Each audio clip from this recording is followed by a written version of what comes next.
तकनीक जीवन शैली को बदल रही है। तकनीक ऐसी क्रांति है और खासकर जो डिजिटल क्रांति जो आई है, उससे पूरा जीवन शैली यूँ कहें कि व्यक्ति के जीवन में हर एक कदम पर जो है तकनीक का इस्तेमाल इन दिनों हो रहा है। और इस तकनीक में जो लिटरेसी रेट है, अगर वो बढ़ा ले तो अर्थोपार्जन के साथ-साथ कई तरह की समृद्धि उसके जीवन में आ सकती है। आज हम जीवन शैली के बारे में बात करेंगे, तकनीक के बारे में बात करेंगे और बात ऐसे मुद्दों पे करेंगे जो हाल के दिनों में काफी चर्चित है। यूं कहें कि हर एक व्यक्ति के जीवन का वो अंग बन चुका है। आज हम बात करेंगे इन दिनों क्या चल रहा है, इन दिनों तकनीक में क्या चल रहा है और ऐसे तकनीक में जिस तकनीक को जो शिक्षा के क्षेत्र में अच्छा करना चाहते हैं, जो व्यवसाय के क्षेत्र में अच्छा करना चाहते हैं या इवन जिस पेशे में हम मीडिया में हैं उसमें भी अच्छा करना चाहते हैं, उनको जानना बेहद जरूरी है। आज के खास एपिसोड इन दिनों चर्चा में क्या में आपका स्वागत है। मेरा नाम है पवन प्रत्यय और आप देख रहे हैं प्रभात खबर। मित्रों, एआई का नाम आपने सुना होगा, जो छात्र हैं वो सुने होंगे, या बल्कि अब हैंड हेल्ड डिवाइस जो आ गया जीवन में, तो मोबाइल सारे कुछ चीजों को जो है आपसे साझा करता है। एक तरह से हम अनजाने में बिना एआई का इस्तेमाल किए हुए भी एआई का इस्तेमाल करते हैं।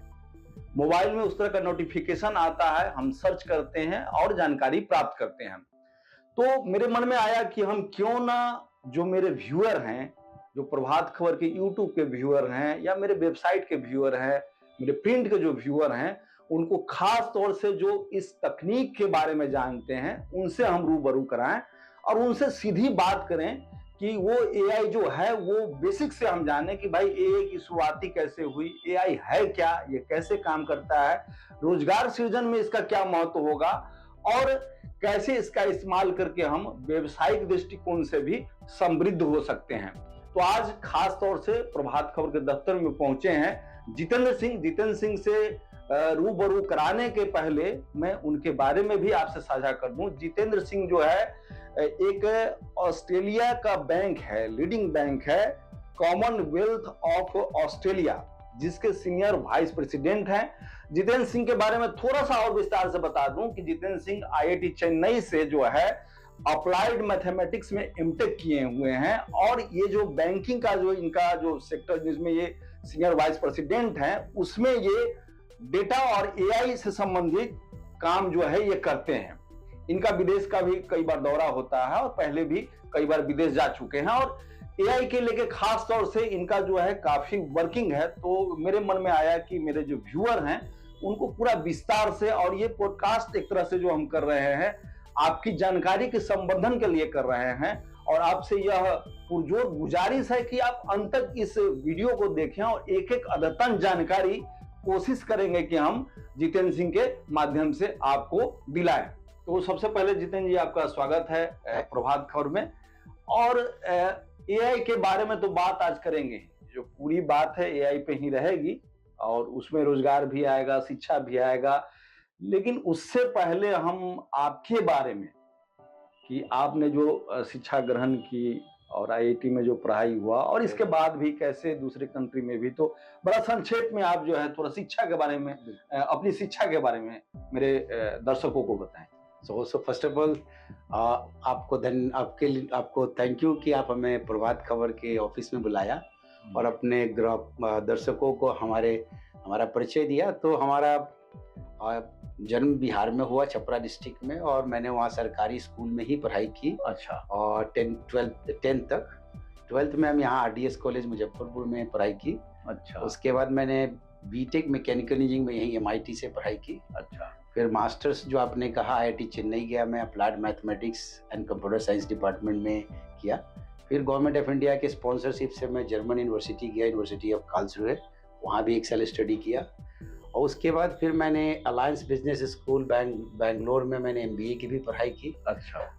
उसके बाद फिर मैं यूएस की यूनिवर्सिटी ऑफ टेक्सास से फिर स्पेशलाइज एआई का टेक्सास से भी यूनिवर्सिटी ऑफ टेक्सास में पीजी डिप्लोमा किया एआई में। वाह। एंड फिर लगा कि थोड़ा मैनेजमेंट कम समझता हूँ शायद, तो कोलंबिया बिजनेस स्कूल में फिर मैंने डिजिटल मार्केटिंग एंड एनालिटिक्स का भी मैंने 6 महीने का कोर्स किया। और आपके सामने हूँ अभी। वाह!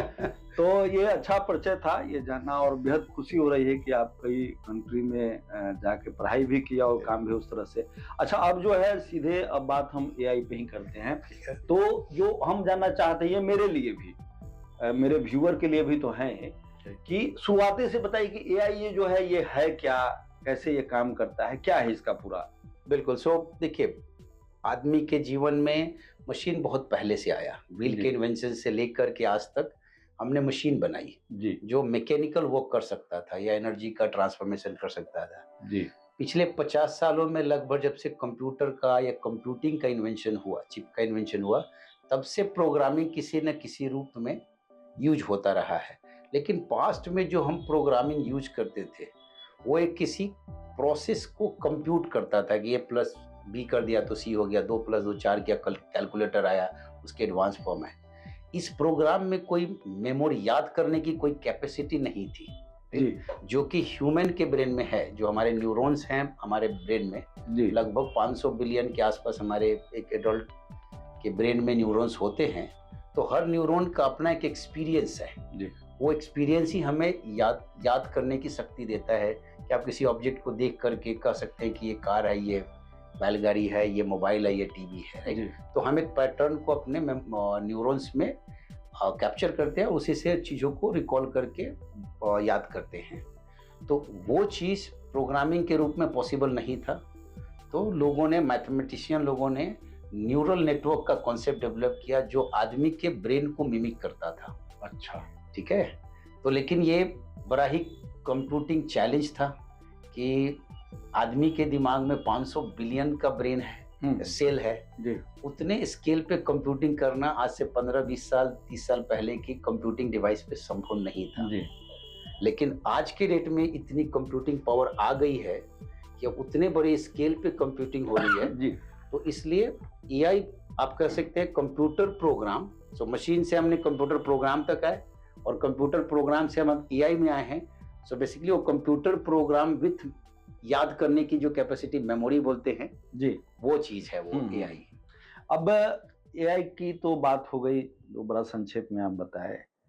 इसका जो भविष्य है, जो प्रगति है, संभावनाएँ हैं, पिछले 10 साल में कितना तरक्की एआई किया, और आगे इसका क्या है बदलाव में? आम लोगों को क्या पता होना चाहिए आपके विचार में? तो इस पे कुछ बताइए। बिल्कुल, ये बहुत ही वाजिब क्वेश्चन है कि भाई टेक्नोलॉजी का इवोल्यूशन होता है। अगर आप कार की भी टेक्नोलॉजी देखें, मोबाइल की भी टेक्नोलॉजी देखें, तो आज से 10 साल पहले मोबाइल की साइज इससे 4 गुना होती थी, और में भी 2 गुना होती थी, चौड़ी होती थी, मोटी होती थी, और मेमोरी में भी 1 जीबी 2 जीबी से ज़्यादा नहीं होती थी। आज आपके पास 32 जीबी 16 जीबी का मोबाइल है, जी, जी। जो पहले लैपटॉप में हुआ करता था। तो टेक्नोलॉजी इवॉल्व होती है, चीज़ें मिनिएचराइज, मतलब छोटा होता जाता है, राइट? और पावर बढ़ता जाता है, राइट? सो ये टेक्नोलॉजी का सबसे बड़ा जो बॉटलनेक था, वो कंप्यूटिंग पावर था। न्यूरल नेटवर्क तो हमने आज से 40 साल पहले अमेरिकन साइंटिस्ट ने जर्नल में पब्लिश किया था न्यूरल नेटवर्क, लेकिन किसी ने नोटिस नहीं किया, क्योंकि उसके अकॉर्डिंग कंप्यूटिंग पावर नहीं था। लेकिन अब उसके प्रोपोर्शनेट कंप्यूटिंग पावर आ चुका है, और इसलिए आप देखे होंगे कि पिछले 3 साल में एनवीडिया का मार्केट शेयर एक समय माइक्रोसॉफ्ट और एप्पल से भी ज़्यादा हो गया था, जो जीपीयू बनाता है, ग्राफिक प्रोसेसिंग यूनिट जो है। ठीक बात है। क्योंकि इतनी डिमांड है दुनिया में इस काम को करने के लिए कि उसके पास सप्लाई करने के लिए जीपीयू नहीं है। मोदी जी भी कोशिश कर रहे हैं कि इंडिया को 50,000 जीपीयू मिल जाएगा। अभी हमारे पास सिर्फ 15,000 जीपीयू है। शायद ही कभी ऐसा फ्री मार्केट में हुआ है कि डिमांड सप्लाई से ज्यादा है, क्योंकि कैपिटलिस्ट मार्केट है। जितनी ज्यादा डिमांड होगी, कैपिटलिस्ट को प्रोड्यूस करेंगे, बेचेंगे, राइट? सो अब वो इक्विलिब्रियम आ गया है कि कंप्यूटिंग पावर डिमांड से ज्यादा है, तो इनोवेशन और तेजी से होगा, जो आपके क्वेश्चन को आंसर करेगा कि तो अगले 10 साल में क्या पॉसिबल है। तो आपको एक एनालॉजी के लिए दूं मैं कि ह्यूमन के ब्रेन में, जैसे मैंने कहा कि 500 बिलियन का न्यूरॉन्स है, एक पॉइंट्स, जो 2 पॉइंट्स कनेक्ट होते हैं। बिल्कुल। आपको जानकर आश्चर्य होगा कि जो GPT 4.0 है, जो लास्ट एडिशन है, नॉट इवन 4.5, उसके पहले का जनरेशन, अच्छा, उसमें 1 ट्रिलियन न्यूरॉन्स है। अच्छा, मतलब एक ह्यूमन के ब्रेन में जितनी बड़ी जानकारी, हाँ, न्यूरॉन्स है, उसकी डबल कैपेसिटी का न्यूरॉन हमने अपने एआई मॉडल में बना दिया है। अच्छा, आप इमेजिन कर सकते हैं कि इस मॉडल को कितनी याद करने की कैपेबिलिटी है। टेक्निकली दुनिया की सारी इंफॉर्मेशन उसमें डाल दी जाए तो भी हमारे पास कुछ न्यूरॉन्स फ्री बचेंगे, उसके पास इंफॉर्मेशन स्टोर करने के लिए नहीं है। आप इतनी बड़ी कैपेसिटी का अपने एआई प्रोग्राम बना दिया है जो कंप्यूट मतलब प्रोसेस कर सकता है और याद कर सकता है। तो आप ये समझ सकते हैं कि एक ऐसा मतलब अपनी सभ्यता से रिलेट करे तो ऐसे ऋषि को आपने जन्म दिया है ठीक बात कि वो कुछ चीज भूलेंगे ही नहीं और सालों साल जीते रहेंगे। ठीक बात है। अच्छा, एक ये कह रहे थे कि जैसे अभी हम लोग चर्चा कर रहे हैं कि इसमें सबसे बड़ा जो मसला ये आएगा कि शिक्षा में यह कैसे सहयोगी होगा आने वाले दिनों में। देखिए, मुझको ऐसा लगता है और आप सहमत भी होंगे कि कोरोना काल के बाद डिजिटल लिटरेसी बढ़ी लोगों में, डिजिटल लिटरेसी बढ़ी, और उसको आप ऐसे भी देख सकते हैं कि जो ट्रांजैक्शन का भी जो मसला है, रुपये के लेन देन का भी मसला है, वो भी लिटरेसी का ही पार्ट है। तो जो एआई है वो शिक्षा में कैसे सहयोगी की भूमिका में करेगा, व्यवसाय जो छोटे स्तर से करते हैं उनका काम कैसे आसान कर देगा, तो इस पे आप अपना कुछ मंतव्य दें। बिल्कुल बिल्कुल। सो आई थिंक मैंने आपके पिछले क्वेश्चन का पूरा आंसर नहीं कर पाते कि 10 साल में क्या होगा जी। सो चूंकि एक ऐसा ये AI program with computing memory everything आ गया है कि वो जीवन के हर क्षेत्र में असर करेगा। अच्छा। और ये एक तरह से टेक्नोलॉजी को, नॉलेज को डेमोक्रेटाइज भी कर रहा है। अच्छा। राइट, जो इंफॉर्मेशन का एक्सेस आपके पास कल तक नहीं था जी, लेकिन यूएस में था, मेरे यूरोप में था, एआई वो सारी चीज सबको अवेलेबल करा रहा है। सो ये बहुत बड़ा लेवल प्लेइंग फील्ड क्रिएट कर रहा है सबके लिए। अच्छा। तो जीवन का ऐसा कोई क्षेत्र नहीं है, व्यवसाय का कोई ऐसा क्षेत्र नहीं है जो इससे अनटच रहेगा। अच्छा। कारण ये है कि आप इसको समझ सकते हैं कि ये आपका एक पर्सनल असिस्टेंट, मतलब एंटरप्रेन्योर के रूप में अगर कोई काम किसी भी रूप में आप इमेजिन कर लीजिए कि आप अगर आप खुद पत्रकार हैं तो आप अगर अपनी कार्य सीमा को देखेंगे तो आप इंफॉर्मेशन गैदर करते हैं, उसको ड्राफ्ट करते हैं, एडिट करते हैं, प्रोड्यूस करते हैं, ये सारा काम वो आपके बिहाफ पे कर सकता है। तो हम लोग जो एनालॉजी दे रहे हैं कि अगर हम अपने दिनचर्या में देखें तो काम का दो रूप है, एक काम करने वाला है और एक काम रिव्यू करने वाला है। उसको इंग्लिश में हम लोग बोलते हैं मेकर एंड चेकर। अच्छा। याद रखें कि अब एआई मेकर का काम करने लगेगा और ह्यूमन चेकर का ही काम कर सकता है। अच्छा, उसको देखेगा कि जो सही कर रहा है कि नहीं। अच्छा, ये बड़ा अच्छा आप पते की बात बोले। अच्छा, पूरा सहायक की भूमिका में भी जो है वो यस, आप उसको वैसे ही ट्रीट करें कि हर व्यवसाय में अब वो मेकर वो बन जाएगा आने वाले 10 साल में। ठीक बात। और चेकर आप हो जाएंगे। सिंपल एग्जांपल लूं कि आज के डेट में ही टेस्ला का कार है, कोई इमेजिन नहीं कर सकता कि कार कि आप ड्राइव ना करें और पूरा जो है, लेकिन आपके हाथ में कंट्रोल है कि अगर कभी आपको टेक ओवर करना है या आपको ओवरराइड करना है या कंट्रोल करना है तो आप कभी भी चेकर के रूप में कंट्रोल कर सकते हैं।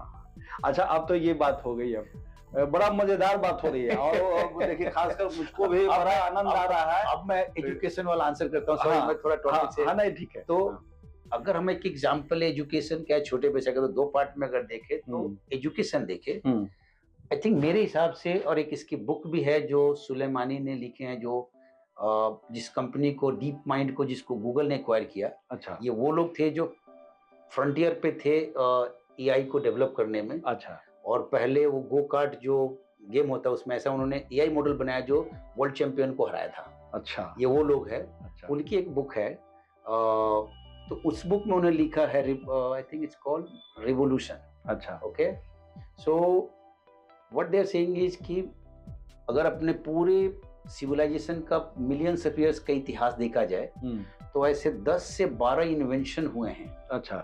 जिसका हमारे जीवन शैली पे, हमारे ओवरऑल लिविंग स्टैंडर्ड कह लीजिए, तरीका कह लीजिए, जो भी कह लीजिए, उस पर दूरगामी असर हुआ है। अच्छा। जिसमें फायर का इन्वेंशन, व्हील का इन्वेंशन, टेलीकम्युनिकेशन का इन्वेंशन, ये सारी चीजें वो चीजें हैं जो जीने का तरीका बदल दिया। पोस्ट कार्ड नहीं भेजते अपने, तो पूरा जो है अंतर्देशीय नहीं लिखते। ठीक बात है।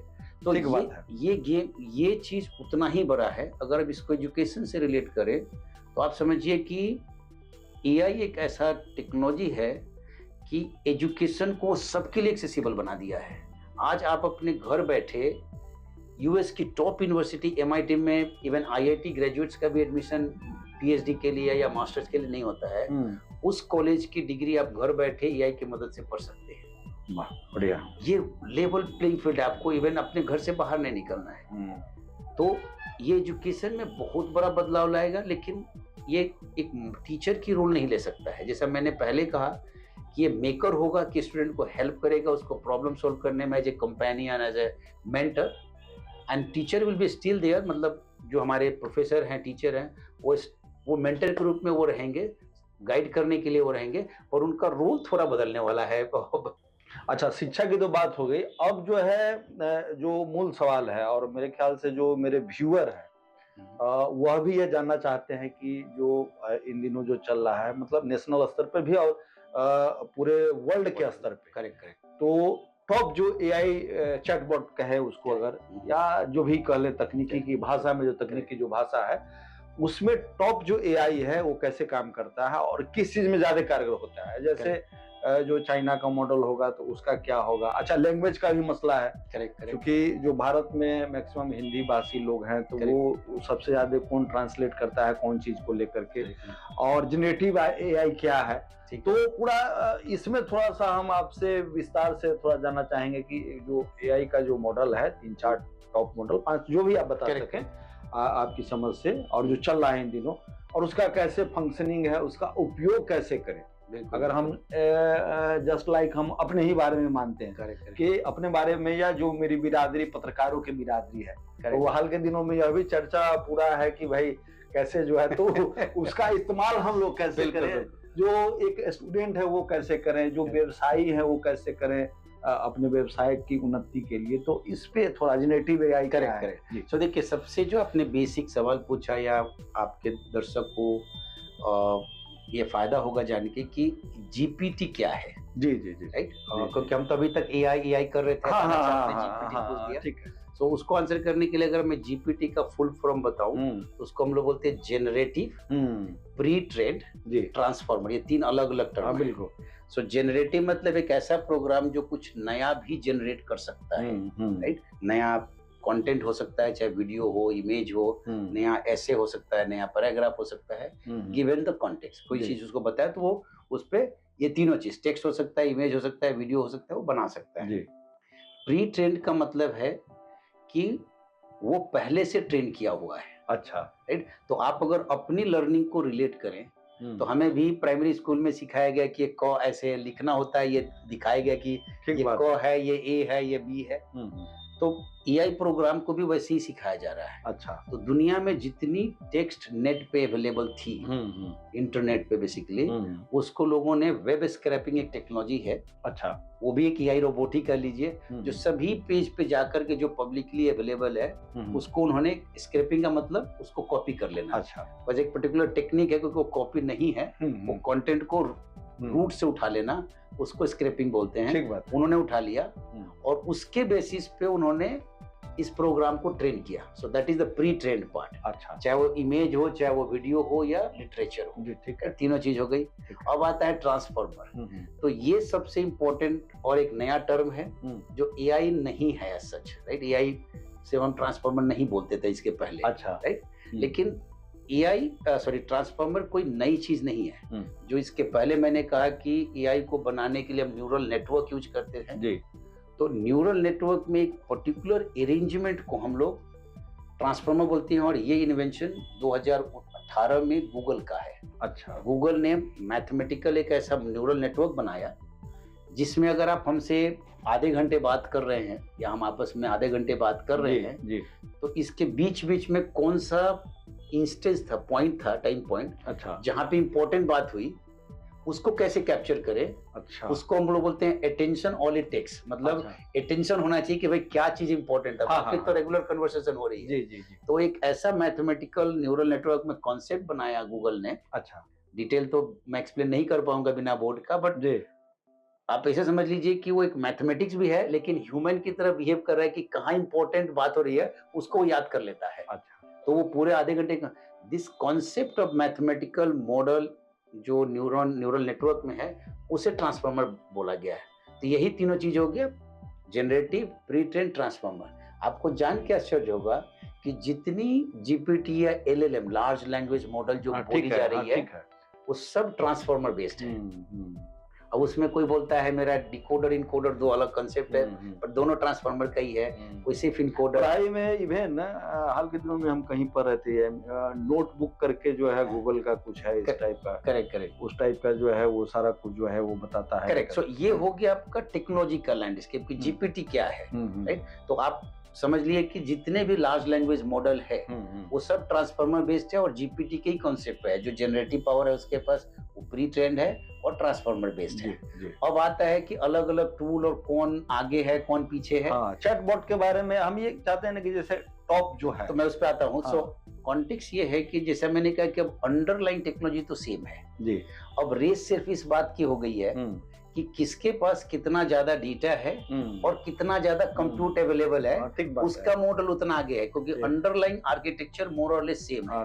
तो बड़ा इंटरेस्टिंग इवेंट जो डीप सीक का हुआ, डीप सीक का जो है, तो आप समझिए कि ओपन एआई अपने GPT-4 मॉडल को ट्रेन करने के लिए नहीं भी तो 50,000 से लेकर के 1 लाख GPU जो एनवीडिया का है उसको यूज किया। अच्छा। और उसने मॉडल बनाए।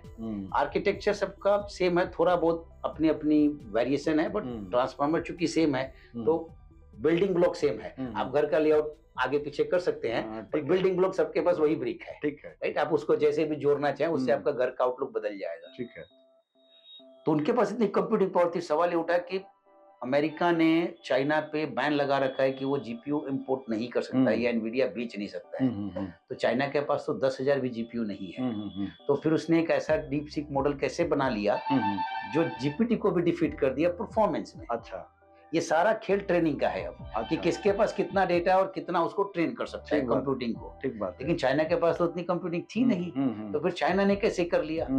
सो फिर हमारे जैसे मैथमेटिशियन या और भी जो इस फील्ड में काम कर रहे हैं, अब हम इस पे काम कर रहे हैं कि कैसे कम से कम कंप्यूट में, मतलब ये कह लीजिए कि स्टूडेंट को कैसे कम समय में ज्यादा सिखा दिया जाए। अब उसके भी नए नए मेथड्स डेवलप हुए, तो उस मेथड को यूज करके, जिसमें एक बड़ा ही पॉपुलर मॉडल है डिस्टिलेशन मॉडल। अच्छा। जिसमें एक जो बड़ा मॉडल है वो मास्टर जी की तरह काम करता है। अच्छा। और नया मॉडल शिष्य की तरह काम करता है। तो शिष्य मास्टर जी से बहुत तेजी से सीख लेता है, मास्टर जी को बहुत रिसर्च करना पड़ा। ठीक बात, समझ गए ना कंसेप्ट। तो अलग अलग मैथमेटिकल मेथड यूज करके लोगों ने तरीके निकाले जिसमें कम कंप्यूट में भी जो पहले से ट्रेंड मॉडल है उसको यूज करके मैं नए मॉडल को और अच्छे से ट्रेन कर सकता हूँ। तो ये बड़ा ही आउट से कॉम्प्लिकेटेड केस है कि कौन आगे कौन पीछे, क्योंकि खेल ट्रेनिंग का है। आज आप आगे, कल पता चला मैं कुछ और कंप्यूटिंग पावर यूज करके ट्रेन करके आपसे आगे आऊंगा। हाँ, लेकिन ये इसमें एक इंटरवेन करेंगे हम। जैसे हम चाहते हैं कि दर्शकों को केवल पहले तो टॉप जो 3-4, अब मैं आंसर कर देता हूँ। टॉप जो 3-4 मॉडल है उस पे फिर क्लासिफिकेशन। हाँ, सो मैं उस पे आता हूँ। चैटबॉट का उसका क्या है? बिल्कुल। तो देखिए, अब ये खेल कैपिटल का हो चुका है कि जिसके पास बिलियंस ऑफ डॉलर है वही इस गेम को खेल सकता है। छोटे लोगं के बस कई खेल नहीं है। तो या तो वो सोवरिन बैक्ड होगा, जिसे चाइना का डीप सीक है, या इंडिया भी गवर्नमेंट ऑफ इंडिया अपना मिशन चला रहा है जो जीपीयू, तो उनका अपना मॉडल है। तो चाइना का डीप सीक नेचुरली अभी आगे चल रहा है। जो अमेरिका में कैपिटलिस्ट मार्केट है, तो वहां पे सबसे आगे ओपन एआई है कंपनी, जिसका मॉडल जीपीटी है। तो GPT-4.0 नाउ 4.5 रिलीज हो रहा है। डेफिनेटली किसी फील्ड में वो आगे होगा, किसी में डीप होगा, बट कंटेम्पोररी है, थोड़ा आगे पीछे हमेशा चलता रहेगा, ये रेस है। राइट, नंबर 1 नंबर 2 का रेस हमेशा रहेगा। So GPT definitely in the race. Then DeepSeek from China, क्योंकि चाइना गवर्नमेंट की बैकिंग है। ठीक है। तीसरी कंपनी जिस रेस में काफी आगे चल रही है, अभी ऑफ लेट काफी अच्छा किया है, वो है एंथ्रोपिक कंपनी है, जिसका मॉडल सोनेट है। Sonnet 3.5 is a very very powerful model. अच्छा। तो वो भी रेस में काफी आगे है। उसकी भी बैकिंग आज के डेट में उसकी वैल्यूएशन लगभग $80 बिलियन है। अच्छा। अभी कंपनी तो वो है। फिर मार्केट में जो आपने शुरू के इंट्रोडक्शन में भी कहा, जो टेस्ला की कंपनी है, ये एलन मस्क ने प्रमोट किया है उन्होंने, वो ग्रोक है। ग्रोक। हाँ। फेसबुक बड़े अलग तरीके से इसको मार्केट में प्ले कर रहा है कि अपने बिलियंस ऑफ डॉलर ग्रोक के पास डेटा का भी होगा मसला कि एक उसके पास है। हाँ, तो बहुत सारे डेटा है उसके पास। फेसबुक कमर्शियल नहीं कर रहा है, लेकिन फेसबुक लामा को प्रमोट कर रहा है। अगर लामा का जो मॉडल है, लामा 3.5, ये फेसबुक के द्वारा बिल्ड है, लेकिन तो फेसबुक के पास भी बिलियंस ऑफ डॉलर है। तो ब्रॉडली मार्केट में यही है। माइक्रोसॉफ्ट, हाँ, गूगल का मॉडल है जेमिनी। गूगल है तो ऑलरेडी गूगल का है। तो आप रिलेट कर सकते हैं कि अमेजन एंथ्रोपी को बैक कर रहा है, ठीक है, इसलिए आपको सोनेट वहां पावरफुल है। गूगल खुद से लड़ रहा है मार्केट में। माइक्रोसॉफ्ट एंड गूगल ने ओपन एआई, जिसका जीपीटी मॉडल है, उसको बैक किया। तो आप टॉप 4-5 कंपनीज, और फेसबुक ऑलरेडी अपना लामा मॉडल बना रहा है। तो यही 4-5 पावर हाउस थे जिनके मॉडल मार्केट में लीडिंग है। उसमें कोई आगे होगा, कोई पीछे होगा, किसका वर्जन नया आएगा, बट रेस उसी का है कि ये 5-6 लीडिंग प्लेयर्स हैं। और बहुत सारे और भी लोग आए रहे जो अब स्पेशलाइज छोटे मॉडल बना रहे हैं। बट अगर आपके क्वेश्चन को आंसर करूं तो यही 4-5 लीडिंग प्लेयर्स हैं। अच्छा, इसमें हम एक बात जानना चाहते हैं, और बल्कि ये बड़ा महत्वपूर्ण हम समझते हैं कि खासकर जो स्टूडेंट हैं या जो करियर में अपना जो है कुछ इस तरह से करना चाहते हैं, तो एआई सहयोगी की भूमिका में, जैसे पहले भी हम लोग बात की कि तो वो कौन सा चैटबॉट है जिसमें, अच्छा, यह भी इसमें ध्यान रखना होगा कि जिस कंट्री में हम हैं, और खासकर अगर बिहार और उत्तर प्रदेश की बात करें, जहाँ लार्ज जो है आबादी है, स्टूडेंट की भी जो आबादी है उस हिसाब की आबादी है जो हिंदी भाषी है। बिल्कुल, तो हिंदी भाषी का मतलब कि ये नहीं कि वो अंग्रेजी में ट्रांसलेट नहीं करेंगे, लेकिन वो जानना चाहते हैं उस हिसाब से। अगर हिंदी में भी वो चाहते हैं तो, और करियर के लिए चाहते हैं, तो वो कौन सा सुलभ रहेगा? ये 3-4-5 जो नाम आप बताए, जिसमें जो है जेमिनी है, एलन मस्क का है, वो डीपसीक तो हमको लगता है कि हिंदी का नहीं, ज्यादा वो तो जर्मनी का है, ये चाइना का है, तो उसका एक अलग है ये।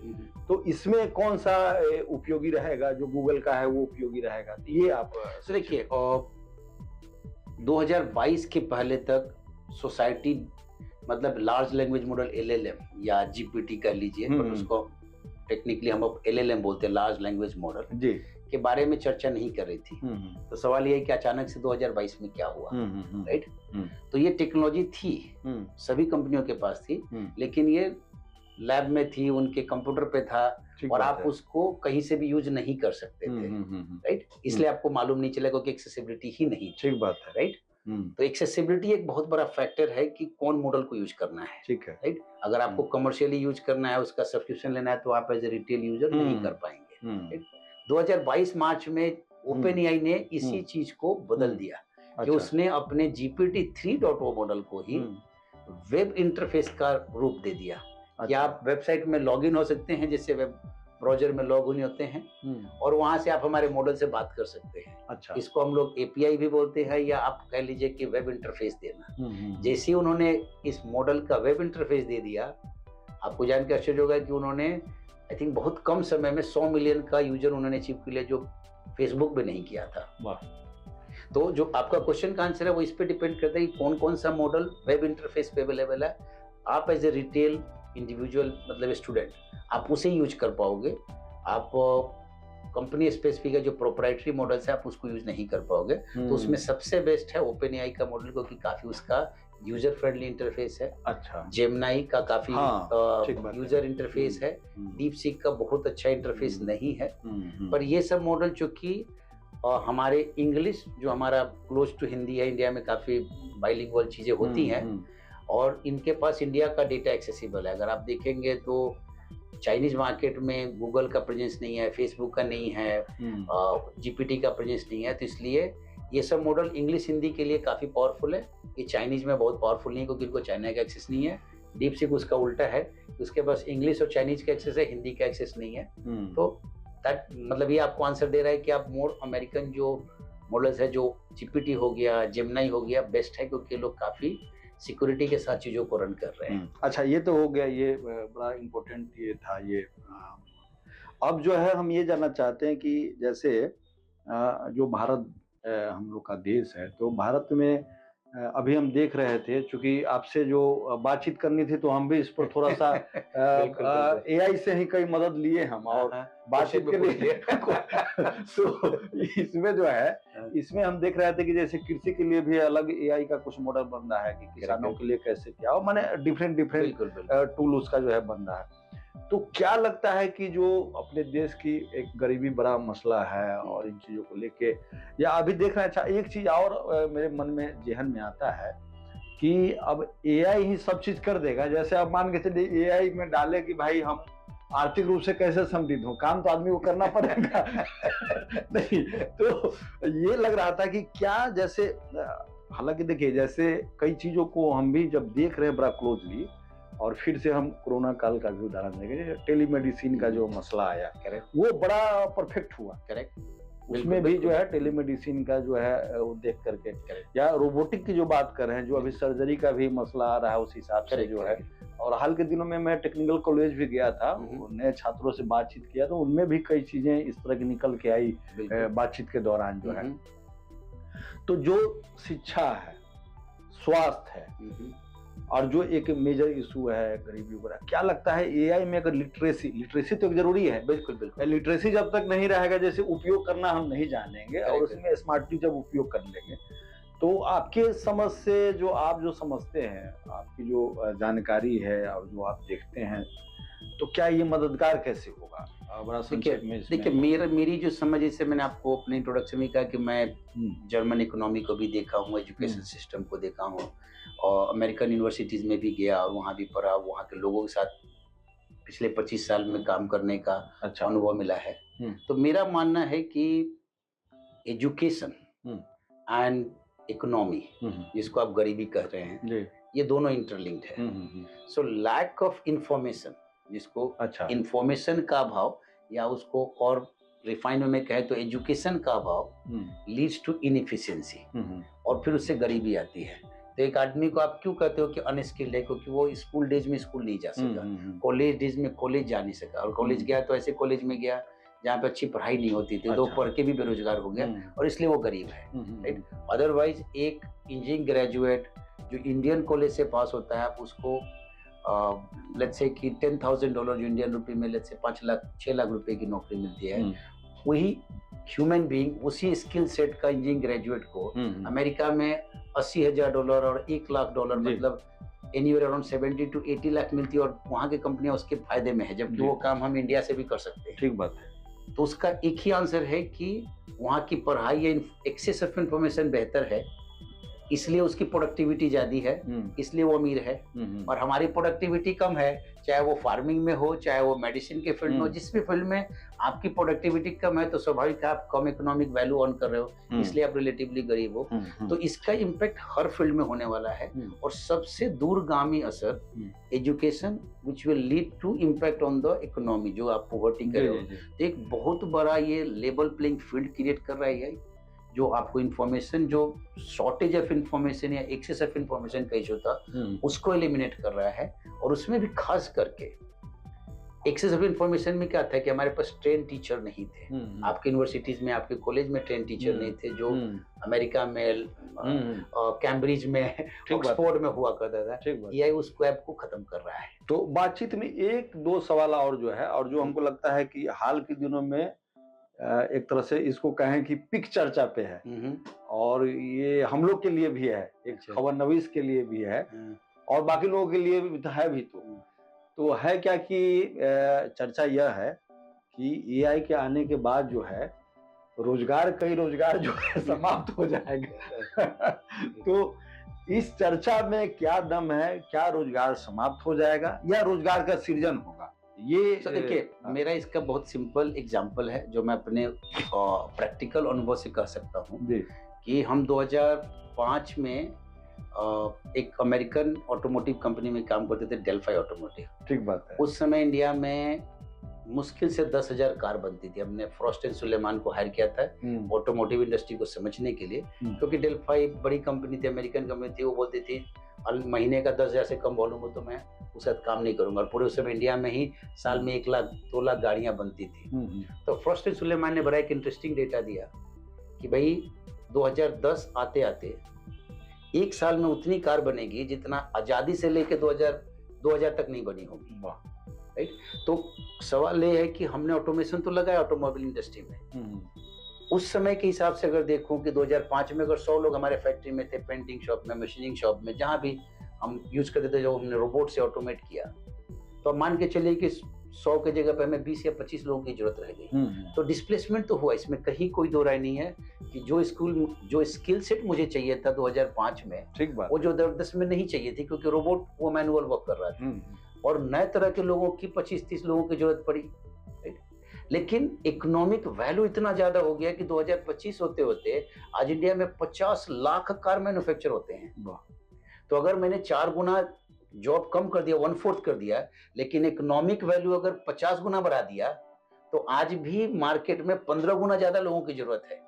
लेकिन वो ऐसे लोगों की जरूरत है जो उस रोबोटिक्स, उस नए इन्वायरमेंट में काम कर सकते हैं। तो शायद आपको आंसर मिल गया कि यस, जो ट्रेडिशनल काम कर रहे हैं, चूंकि नई टेक्नोलॉजी आई है जो प्रोडक्टिविटी देगी, जो मैंने कहा कि इनएफिशिएंसी इज नथिंग बट गरीबी, राइट। तो आपको इनएफिशिएंट नहीं बने रहना है। सवाल ये नहीं है कि एआई जॉब लेगा, सवाल ये है कि हम लोग बोलते हैं कि एआई किसी का जॉब नहीं लेगा, लेकिन एआई यूज करने वाला एआई नहीं यूज करने वाले का जॉब ले जाएगा। वाह, चलिए, तो बड़ा अच्छा लगा जो है बातचीत करके।